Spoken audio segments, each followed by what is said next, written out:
एक बार भी कि गंगा कहीं से निकलती नहीं है, बल्कि जब कुछ नदियां मिलती है उसके बाद किसका निर्माण होता है? गंगा का निर्माण होता है। तो उसी पॉइंट को आज समझ लो। ये जो हम पूरा चीज बताए हैं इसका लगभग अधिकतर भाग उत्तराखंड का है।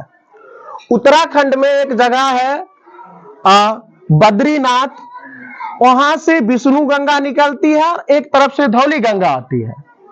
और भूगोल के अनुसार कहा जाता है कि जब दो नदियां जहां पे मिलती है तो उसे संगम कहा जाता है। क्या कहा जाता है? संगम कहा जाता है। और भूगोल के अनुसार एक बात और है कि जब जहां पर दो नदियों की गहराई बराबर होगा तब वहां पर जो है वहां से जो नई नदियों का निर्माण होगा, नई धारा जो होगी उसका नाम चेंज हो जाएगा।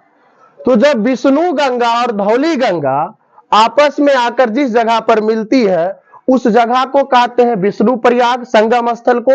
और वहां से जो नई धारा बनती है उसको अलकनंदा के नाम से जाना जाता है। फिर जब हम कुछ दूर आगे बढ़ते हैं तो अलकनंदा में एक और नदी आकर मिलती है, नंदाकिनी, जो कम गहरी है। चूंकि गहरी है कम, इसलिए पुराने नाम से ही जाने जाएगी। जिसकी गहराई ज्यादा है तो ज्यादा गहराई है अलकनंदा का, नंदाकिनी इसमें आकर मिल गई। और जिस जगह पर मिली, अभी तुरंत हमने बताया कि जहां पे मिलता है, संगम होता है, उस जगह को प्रयाग कहते हैं। तो नंदाकिनी नदी जिस जगह पे मिली उसको क्या बोले? नंद प्रयाग बोला गया। उसके बाद फिर कुछ दूर आगे बढ़ते हैं तो एक और नदी अलकनंदा में आकर मिलती है, इसकी भी गहराई कम, तो अलकनंदा नाम से ही आगे बढ़ेगी और वो नदी है पिंडार नदी। पिंडार नदी जिस जगह पे आके मिलती है अलकनंदा में, उस जगह को कहा जाता है कर्ण प्रयाग। क्या कहते हैं? कर्ण प्रयाग। फिर दूसरी तरफ से केदारनाथ से एक नदी निकलती है, उस नदी का नाम है मंदाकिनी। मंदाकिनी नदी भी आगे चलकर अलकनंदा में मिलती है। चूंकि मंदाकिनी की गहराई कम, भूगोल के अनुसार क्या होगा कि जिसकी गहराई कम होती है उस नदियां नई नदियां में मिलती है तो नाम चेंज नहीं होता है। तो जब मंदाकिनी नदी अलकनंदा से आकर मिलती है जिस जगह पर, उस जगह को कहते हैं रुद्रप्रयाग। क्या कहा जाता है? रुद्रप्रयाग। फिर इसी दिशा से उत्तर काशी, अब यहीं से गंगा का पॉइंट समझ में आएगा। उत्तर काशी में एक जगह है गंगोत्री। गंगोत्री में भी एकुरेट जो जगह है उसका नाम है गोमुख। क्या नाम है? गोमुख। गोमुख जगह का नाम है। यहीं से एक नदी निकलती है भागीरथी। भागीरथी निकलते हुए और पूरे उत्तर काशी में बाबू लोग इसी को गंगा के नाम से जानता है। भागीरथी को ही मेन गंगा कहा जाता है।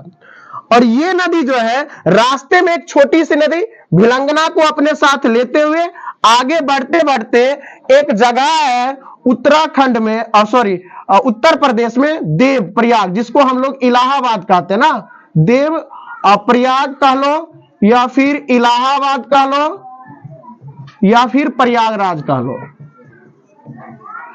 प्रयागराज में एक नदी आकर मिलती है, ये भागीरथी अलकनंदा से।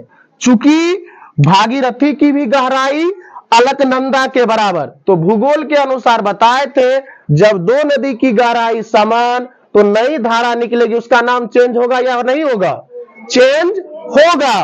तो यहीं पर इस जिस जगह पर मिलती है भागीरथी प्लस अलकनंदा और दूसरे तरफ से एक और नदी आते यमुना, उसकी चर्चा हम यहां पर इसलिए नहीं की है कि प्रॉपरली हमको गंगा का बताना था। तो यहां पर जिस जगह पे मिलता है यहां से नई धारा का निर्माण होता है और इस नई धारा को ही किस नाम से जाना जाता है? गंगा। चूंकि और यहां पर नदियां मिली, प्रयाग हुआ, संगम हुआ नदियों को, तो इस जगह को कहते हैं देव प्रयाग। हिंदू धर्म में पांचों प्रयाग का बहुत बड़ा महत्व है। चाहे वो हम काले विष्णु प्रयाग जो विष्णु गंगा और धौली गंगा से मिलकर बना है, चाहे नंदाकिनी नदी से मिलकर नंद प्रयाग का निर्माण हुआ है, चाहे पिंडार नदी जब अलकनंदा में मिली तो कर्ण प्रयाग का निर्माण हुआ है, या फिर जब मंदाकिनी नदी अलकनंदा में मिली तो रुद्र प्रयाग का निर्माण हुआ है, या फिर देव प्रयाग का निर्माण हुआ है जब प्रयागराज यानी इलाहाबाद में अलकनंदा प्लस भागीरथी नदी मिली है तो यहां पर देव प्रयाग का निर्माण हुआ। और हिंदू धर्म में ये पांचों प्रयाग का बहुत बड़ा महत्व है। सबसे महत्वपूर्ण प्रयाग यहां पर देव प्रयाग हो जाता है जब यहां पर भारी मात्रा में कह सकते हैं कि हम लोग सावन का मास जब चलता है तो भारी मात्रा में यहां से गंगा जल को उठाकर विभिन्न धर्म स्थलों पर ले जाया जाता है। तो ये था बाबू आपका गंगा, जिसकी हम अगर एक्यूरेट लंबाई की बात करें भागीरथी समेत तो 2525 किलोमीटर हो जाती है। लेकिन जब हम एक्यूरेट गंगा की बात करें, भागीरथी को हटा दे, टोटली ये जो इतना दूर ये गंगा बहती है इसका कुल लंबाई 15 किलोमीटर है। चूंकि ये तो भागीरथी है तो इसमें जब हम 15 किलोमीटर घटा देते हैं तो एक्यूरेट जो गंगा यहां से निकलकर बंगाल की खाड़ी में जो गिरती है उसकी कुल लंबाई जो है 2510 मीटर है। और उसके बाद आज से आप लोग एक बात समझ लेना, जब बड़े एग्जाम में जाओगे तो वहां कभी इस प्रकार का प्रश्न नहीं पूछा जाता है कि गंगा नदी कहां से निकलती है, क्योंकि अभी तुरंत हम लोगों ने देख लिया गंगा नदी कहीं से निकलती नहीं है, बल्कि नदियों के संगम जब होता है, 2-3 नदियों का जब संगम होता है तो वहां से जो एक नई धारा बनती है उसी नई धारा को हम लोग क्या कहते हैं, गंगा कहते हैं। तो आज से आप लोग का माइंड में बैठ गया कि गंगा कहीं से निकलती नहीं है, बल्कि जब नदियों का संगम होता है तब एक नई धारा का निर्माण होता है, वो भी इलाहाबाद प्रयागराज में। उसी तरह से कौन सी नदी बनती है, गंगा नदी बनती है। तो इस तरह से गंगा नदी की लंबाई अगर एक्यूरेट पूछे तो भागीरथी समेत तो 2525 किलोमीटर, जब मूल रूप से गंगा नदी की लंबाई पूछे तो 2510 किलोमीटर लंबाई हो जाती है। उसके बाद फिर विभिन्न सारी नदियां भी गंगा नदी में आकर मिलती है, जिसको हम एक और वीडियो बना के बता देंगे।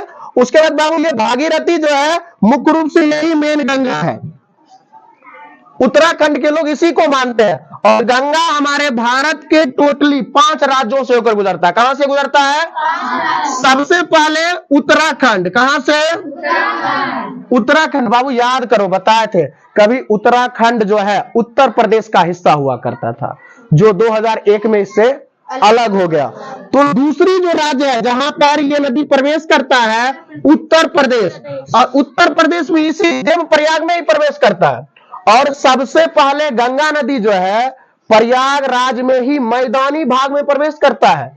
इससे पहले जितना भी ऊपर का भाग था, चाहे हमने कर्ण प्रयाग देखा, रुद्र प्रयाग देखा या फिर विष्णु प्रयाग, ये सारे के सारे पहाड़ी इलाका है, ये मैदानी इलाके नहीं है। मैदानी इलाके में इलाहाबाद प्रयागराज में ही प्रवेश करता है। दूसरा राज्य कहां गंगा नदी बहती है, उत्तर प्रदेश में। तीसरा राज्य जो है, हम लोग पड़ोसी हैं बिहारवासी, तो बिहार में आती है गंगा, बिहार में आती है गंगा। और चौथा कुछ भाग, हल्का सा भाग जो है झारखंड में है। और उसके बाद लास्ट में पश्चिम बंगाल से जाते हुए बंगाल की खाड़ी में इस नदी का क्या हो जाता है, समाप्ति हो जाता है। तो ये था आपका गंगा नदी, उससे संबंधित कुछ पॉइंट। आगे जब बताएंगे तब बताएंगे कि कौन कौन नदियां गंगा नदी में किस दिशा से आकर मिलती है और इतनी बड़ी गंगा का निर्माण कैसे हुआ। और उसके बाद एक और क्वेश्चन गंगा से संबंधित है कि बार बार हम लोग हिंदू धर्म में कहा जाता है कि गंगा नदी का जल बड़ी पवित्र होता है, इसमें कभी कीड़ा नहीं लगता। तो इसका क्या रीजन है, इसका कोई दैवीय रीजन नहीं है, बल्कि गंगा नदी में एक जीवाणु पाया जाता है जिसका नाम है लैक्टोफेज। क्या जीवाणु का नाम है, और इसी जीवाणु के कारण जो भी पानी को सराने वाले पनपते हैं कीट, उसको क्या कर देता है, ये खा जाता है, खत्म कर देता है। इसलिए कभी भी गंगा नदी में पानी, गंगा नदी का सरता नहीं है। क्या रीजन है गंगा नदी का पानी नहीं सरने का, तो लैक्टोफेज नामक उसमें जीवाणु पाया जाता है, जिसके कारण गंगा नदी का पानी कभी सरता नहीं है। और गंगा नदी कहां मैदानी भाग में प्रवेश करता है, तो प्रयागराज, जिसका पुराना नाम इलाहाबाद और नया नाम कह सकते हैं कि प्रयागराज। फिर इलाहाबाद से पहले उसका नाम क्या था, प्रयागराज। तो ये था आपका गंगा नदी। हो गया।